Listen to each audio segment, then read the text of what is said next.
Syedaralun, inilah sosok Alex Konanikin, seorang pengusaha asal Rusia yang mengadakan sayembara untuk menangkap Vladimir Putin.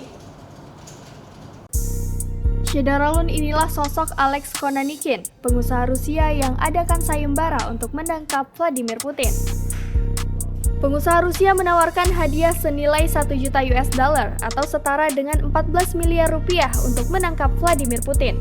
Dia bahkan memposting poster dicari hidup atau mati secara online. Melansir dailymail.co.id, Alex Konanikin mengatakan dalam postingannya di Facebook dan LinkedIn bahwa dia akan membayar sejumlah uang untuk penangkapan Putin sebagai penjahat perang di bawah hukum internasional. Setelah Facebook melarang postingan tersebut, Konanikin bersikeras bahwa dia tidak meminta orang untuk membunuh Putin dan ingin dia diadili.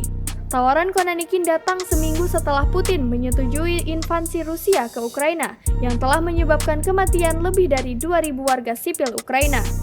Alex Konanikin pernah belajar di Institut Fisika dan Teknologi Moskow sebelum keluar dan membuka koperasi mahasiswa konstruksi. Pada tahun 1992, perusahaannya bernilai sekitar 300 juta US dollar. Dia bahkan menjadi bagian dari delegasi pertama Presiden Rusia Boris Yeltsin ke Washington tahun itu.